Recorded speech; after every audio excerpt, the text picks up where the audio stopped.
Bom dia, 29 de julho de 2024, segunda-feira, Brasília, Distrito Federal, Brasil. Mais um vídeo da série Lula, a biografia.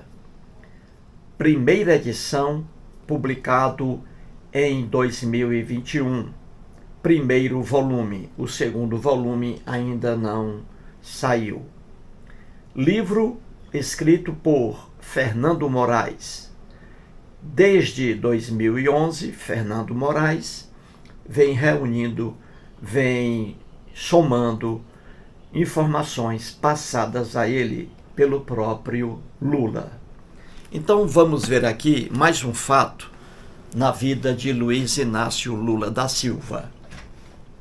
Antes aqui de entrar no tema, vou aqui ler os nomes das pessoas que deram sinal de vida no vídeo anterior de ontem, com o título Primeira prisão de Lula, a primeira.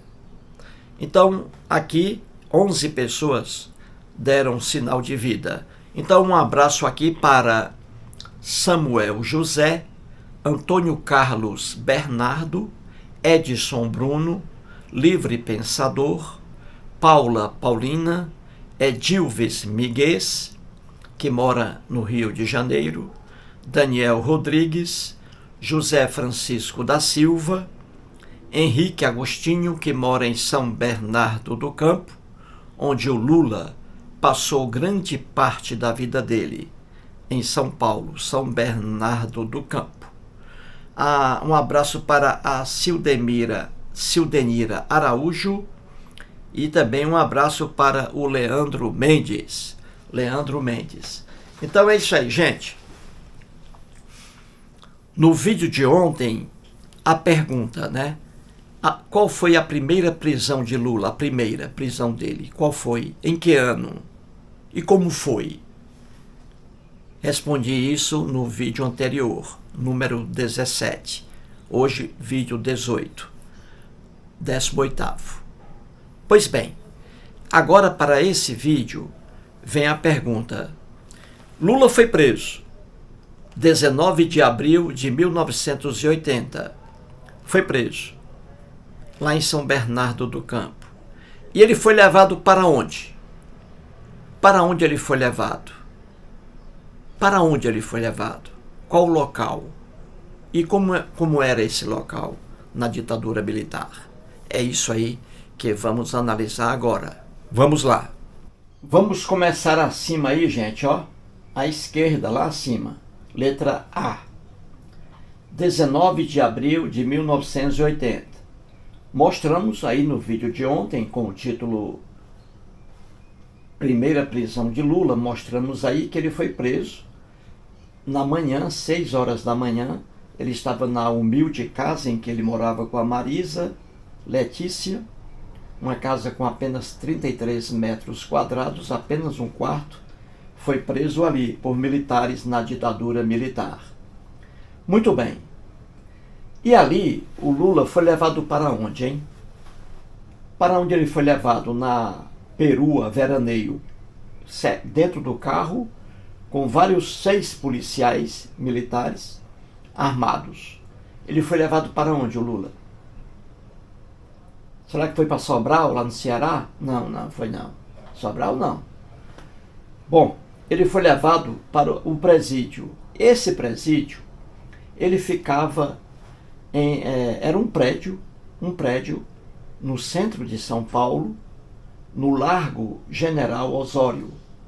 Hoje existe a praça lá, Praça General Osório. Um prédio muito bonito, com 4 andares. E ali Lula foi levado, preso. Preso por quê? Porque era dirigente sindical. À frente de movimentos grevistas. Paralisação lá, quase geral, nas indústrias de São Paulo. Então ele foi levado para esse presídio aí. Muito bem. Chegando lá, durante a viagem, dentro do carro, o Lula ficou com medo. ele ficou com medo de ser torturado e depois morto, que era muito comum, os militares torturando e matando, né? Pessoas aí que pensavam diferentemente deles. Os militares torturavam e matavam. E ele pensou que seria torturado e possivelmente morto. Com muito medo. Lula ficou com muito medo dentro do carro. E o carro andando em direção ao presídio. Chegando lá, ele encontrou ali várias pessoas também presas. E isso aí deu um ânimo a ele, no sentido de que talvez ele não fosse morrer.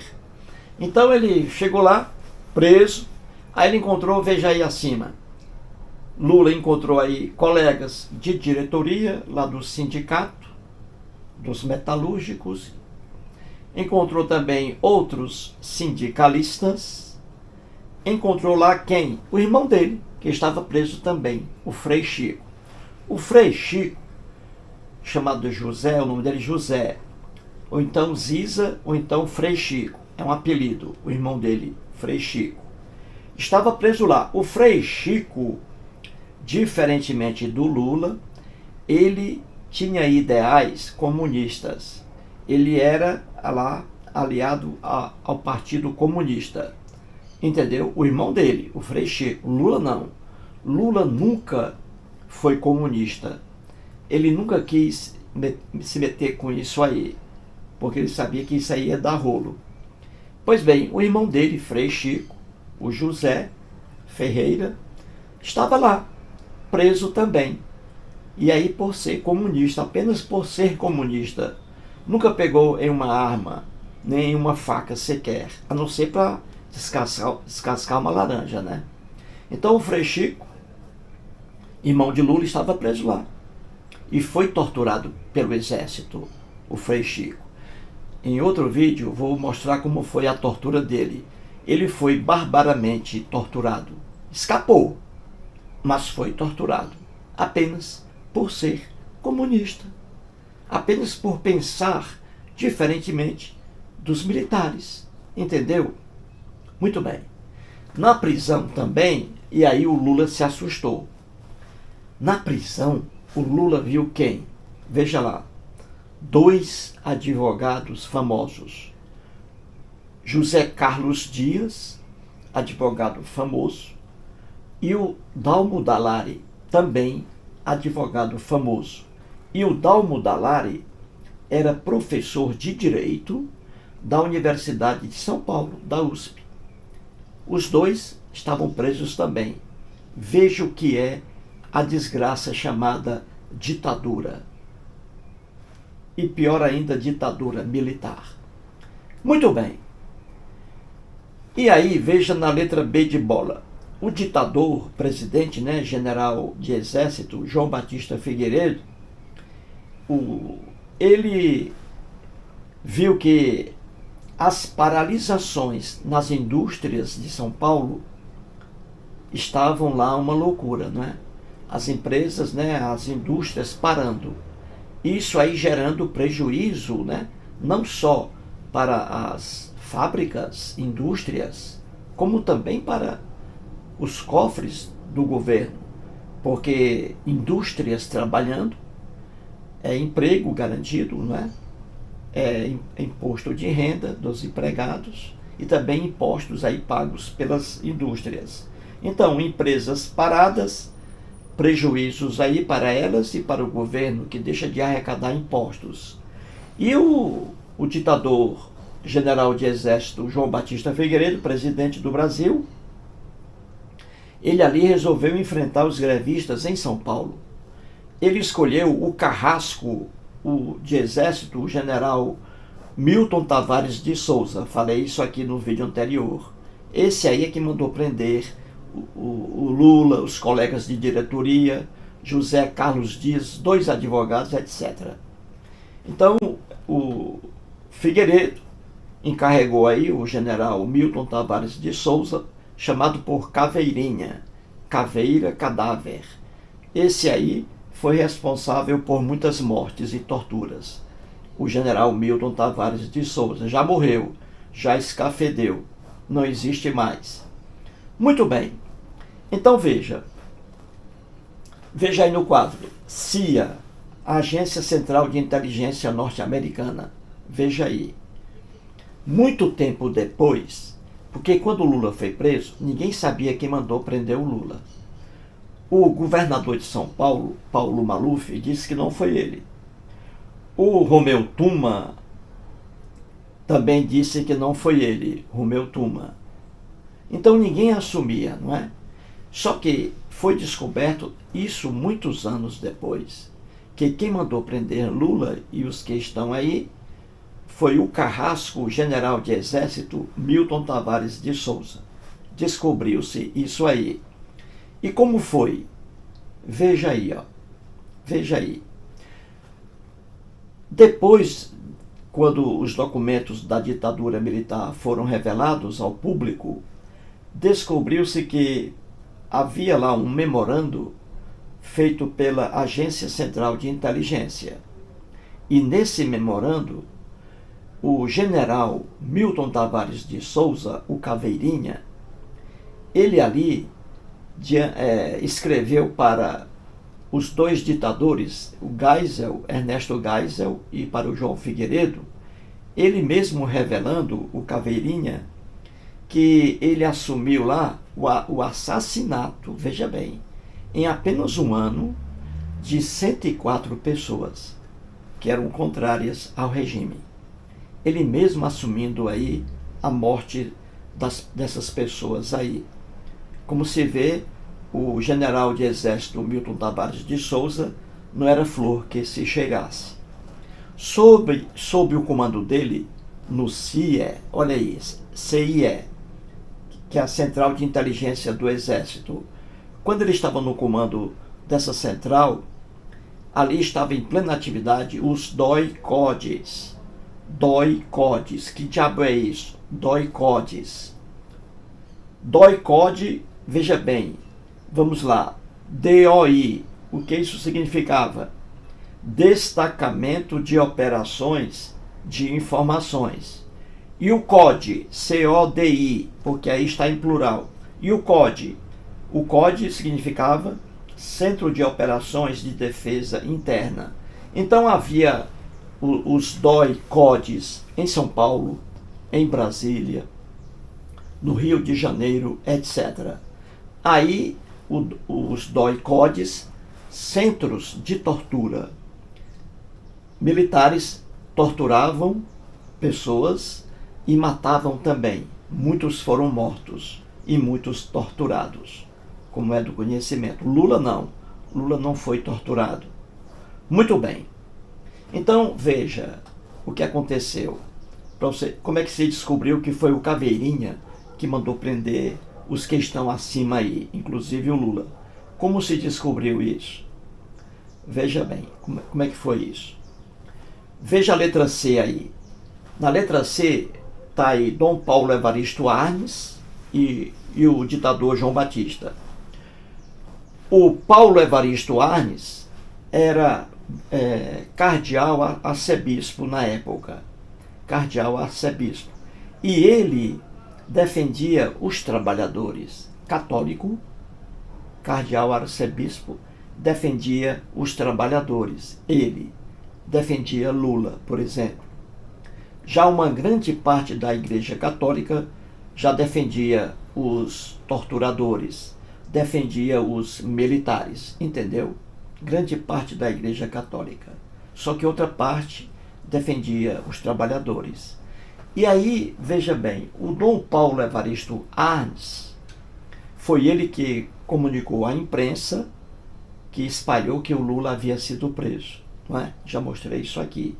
Ele espalhou para a imprensa que Lula havia sido preso. E o Dom Paulo Evaristo Arnes, naquela época, ele mandou uma carta para, ou melhor dizendo, uma carta não, desculpe-me, mandou um telegrama, veja abaixo aí na letra C, ele mandou um telegrama direcionado a líderes cristãos na Alemanha. Nesse telegrama,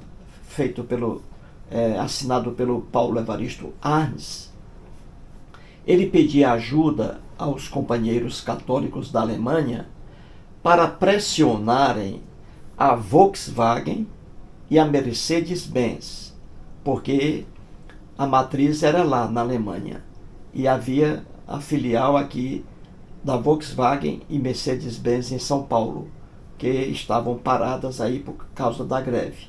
Então, o Dom Paulo Evaristo Arnes pediu ajuda lá aos católicos para pressionarem a Volkswagen e a Mercedes-Benz lá na Alemanha, para que lá eles aprovassem, né, a pauta de reivindicações dos grevistas. Entendeu? Para que eles aprovassem isso aí, eles permitissem. Porque o Dom Paulo explicou que algumas indústrias brasileiras lá em São Paulo já estavam entrando em acordo com os empregados. Entendeu? Já estava atendendo a pauta de reivindicações. Só que a Volkswagen e a Mercedes-Benz, não. Elas não estavam lá aderindo lá aos pedidos dos trabalhadores. Então, o Dom Paulo pediu isso aí, que eles lá na Alemanha dessem autorização para que a Volkswagen e a Mercedes-Benz aqui em Brasília, no Brasil, para que elas aí entrassem em acordo com os empregados, melhor condição de trabalho, etc. Entendeu? Esse foi o telegrama feito pelo Dom Paulo. E o que aconteceu? Como a ditadura arbitrariedades, como a ditadura é um regime para as arbitrariedades prosperarem, a Marinha cometeu um crime contra a violação de correspondência.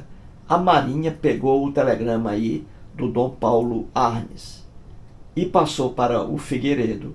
Aí o ditador João Batista Figueiredo ficou com raiva aí do Dom Paulo Evaristo Arnes, porque ele estava pedindo aí para que católicos alemães pressionassem duas indústrias para que elas atendessem aos pedidos dos trabalhadores aqui no Brasil. Então, a Marinha cometeu esse crime aí, porque em ditadura eles cometem os piores crimes e não respondem por eles. Pois a Marinha interceptou esse telegrama aí, que é um crime contra a violação de correspondência. E aí o João Batista ficou sabendo. E é por isso que ele ficou com raiva do Dom Paulo Evaristo Arnes. Só que ninguém na época sabia, né, que esse crime havia sido realizado. E descobriu-se depois. E aí na letra C, veja lá, aqui no livro, o João Batista Figueiredo, né, ele é entrevistado por um repórter, e aí eu coloquei a última perguntazinha que ele fez aí, ó, o repórter, na letra C. Então o repórter perguntou assim ao João Batista Figueiredo. E Dom Paulo Evaristo Arnes? Perguntou. Ou seja, ele perguntou ao João Batista Figueiredo o que ele achava do arcebispo católico Paulo Evaristo Arnes. E ele respondeu do jeito que está aí, ó, no livro. O JB João Batista respondendo, ó: não conheço, nunca tive contato com ele, mas pelas informações que tenho, ele está incitando a greve. Olha aí. Quando o João Batista Figueiredo disse assim, pelas informações que tenho, ou seja, ele já sabia do telegrama e ninguém, você entendeu? E ninguém desconfiava. Só depois é que se descobriu que ele, o João Batista Figueiredo, por meio da Marinha, teve acesso ao telegrama. E é por isso que ele diz aí, ó, mas pelas informações que tenho, ele não podia dizer, porque ele sabia que isso era crime, mas ele sabia já. Entendeu? O serviço secreto, veja abaixo aí, ó, o CENIMAR, que é serviço secreto da Marinha, é que cometeu o crime. interceptou o telegrama do Dom Paulo Evaristo Arnes. Violação de correspondência. Entendeu, gente? Muito bem. Então o Lula chegou ali e viu lá no prédio com 4 andares, no Largo General Osório, viu ali também várias pessoas presas. Agora veja à direita acima, a letra D de dado. Eu falei aqui sobre os 2 advogados que foram presos, né? O José Carlos Dias e Dalmo Dallari. 2 advogados famosos na época. Além deles, né, metalúrgicos e alguns ativistas. Muito bem. O José Carlos Dias, os dois advogados e o Dalmo Dallari foram soltos depois, rapidamente, por causa da pressão. Imprensa reclamando, muita gente dizendo assim, por que prender advogados, hein? José Carlos Dias e Dalmo Dallari. Por que prendê-los? Qual é a razão? Um absurdo, não é? Então isso aí repercutiu muito mal. E aí os 2 foram soltos rapidamente. Os 2 advogados, Antônio acima, José Carlos Dias e Dalmo Dallari. Agora veja o que é a desgraça chamada ditadura militar. Os 2 advogados foram soltos, sabe por quê? Porque Paulo Maluf, governador de São Paulo na época, pediu. Então veja, que desgraça é a ditadura. Um governador pede a prisão, a pessoa é presa. Um governador pede a prisão, pede a soltura, o preso é solto. Veja o que é a ditadura, não é? Pois Paulo Maluf pediu a liberdade dos 2 advogados e eles foram soltos. Isso não acontece num regime democrático. Num regime democrático, quem manda prender é juiz de direito. E quem manda soltar é juiz de direito. O governador pedir para soltar um preso em regime democrático, isso é piada. É uma piada. O que é a desgraça chamada ditadura? Muito bem. E aí, depois, mais prisões ainda. E aí, 2 petistas. Veja na letra D ainda, à direita acima. O Luiz Guxiquem, o Nicei, Luiz Guxiquem, e o Herbert Carvalho. Herbert Carvalho, na época, era vice-campeão de xadrez paulista. Vice-campeão paulista de xadrez. Então os 2 também foram presos aí quando o Lula estava lá. Luiz Guxiquem e Herbert Carvalho. E por que eles foram presos, hein? Muito bem. Como durante a greve as indústrias haviam cancelado o pagamento dos operários para pressioná-los a voltar a trabalhar, pobres, então faltava dinheiro. E aí o Luiz Guxiquem e o Herbert Carvalho tiveram uma ideia. Lá na Praça Antônio Prado, no centro de São Paulo, na época transitavam ali 20 mil pessoas. Entendeu? Então o Luiz Guxiquem e o Herbert Carvalho tiveram uma ideia. Fazer alguma coisa para conseguir dinheiro para dividir entre os metalúrgicos parados. E qual foi a ideia deles? Eles pegaram 10 mesas, cada mesa com uma cadeira, e em cada mesa um tabuleiro de xadrez, porque o Herbert Carvalho era vice-campeão de xadrez paulista. Aí eles colocaram ali na Praça Antônio Prado, de uma praça de grande movimentação, não é? Eles colocaram 10 mesas ali com 10 tabuleiros e colocaram uma placa bem grande: abaixo a ditadura, abaixo a ditadura. E eles convidavam pessoas para ajudarem com dinheiro, para juntarem dinheiro para os metalúrgicos parados. E ali eles convidaram assim um desafio ao profissional do xadrez. Cada pessoa se sentava ali na cadeira com um tabuleiro, né, jogando o Herbert Carvalho, jogando ali com 10 pessoas ao mesmo tempo. Cada pessoa sentada em uma cadeira com o tabuleiro ali, e o Herbert Carvalho passando de mesa em mesa e fazendo suas jogadas. E o dinheiro entrando, né, para ajudar os metalúrgicos em greve.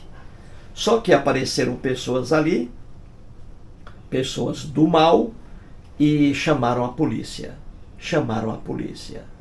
Aí a polícia foi lá, prendeu os dois, o Luiz Cuxiquem e o Herbert Carvalho, e levou os dois também para o prédio lá com 4 andares no Largo General Osório, onde estava Lula. Entendeu? Então eles foram presos por isso aí. A propaganda abaixo a ditadura e o jogo de xadrez aí recolhendo dinheiro para os grevistas. Entendeu, gente? Muito bem. E depois aí, sobre essa prisão do Lula e de outras pessoas, houve um manifesto, antes aí da soltura de alguém. Um manifesto assinado por vários intelectuais. E aí você tem acima aí alguns. Antônio Wise, que foi um filólogo. Existe o dicionário Wise, é dele, o dicionário. Foi filólogo. O Aurélio Buarque de Holanda, que não era pai do Chico Buarque de Holanda, não era pai. O Aurélio Buarque de Holanda também filólogo e também dicionarista. Também o dicionário Aurélio da língua portuguesa, é do Aurélio aí. O Boris Fausto, morreu recentemente, historiador. Evaristo de Moraes Filho, você vê aí, grande advogado também na época. O FHC, Fernando Henrique Cardoso, que muitos anos depois ia concorrer com o Lula à presidência da República, né? E o Fernando Henrique ganhou do Lula por 2 vezes. Lula perdeu para a presidência da República 3 vezes. Perdeu para o Fernando Collor e perdeu 2 vezes para o Fernando Henrique Cardoso. E também aí o economista Luiz Carlos Bresser Pereira também assinou o manifesto. E muitas outras pessoas. Manifesto dos intelectuais contra as prisões aí de Lula, dos advogados e de grevistas. E a pressão foi grande em Brasília. Veja na letra F. Esse manifesto aí foi publicado e chegou ao conhecimento do ditador, general de exército João Batista Figueiredo. E ali a pressão em Brasília. O ministro da Justiça, na época, aí está na letra F, à direita, final, era o Ibrahim Abiakel, ministro da Justiça. Depois, o filho dele, um dos filhos dele, se envolveu aqui num crime bárbaro de uma menina aqui em Brasília. Muito bem. E ali houve a pressão. O Ibrahim Abiakel mentiu lá para a imprensa. Ele disse que essas prisões aí não eram do conhecimento do ditador João Batista Figueiredo. Mentiu. Ibrahim Abiakel mentiu. Foi o João Batista Figueiredo que deu ordem ao Caveirinha Carrasco, general de exército Milton Tavares de Souza, para acabar com esse movimento lá grevista em São Paulo. O Ibrahim Abiakel, ministro da Justiça, mentiu, dizendo que essas prisões não eram do conhecimento dele e do ditador João Batista Figueiredo, entendeu? Mentiu. Pois bem, após essa pressão aí, alguns foram soltos, e os que ficaram presos, incluindo Lula, caíram aí na Lei de Segurança Nacional. Então você vê, gente, que a ditadura é uma coisa abominável, é uma coisa horrível, ditadura. Não há liberdade de imprensa, não há liberdade de locomoção. Eles prendiam de forma arbitrária. Bastava querer, só isso e nada mais. Então é isso aí. No próximo vídeo vamos mostrar como o exército brasileiro torturou o irmão de Lula, o José, chamado Ziza, ou também Frei Chico. mais um vídeo e muito obrigado.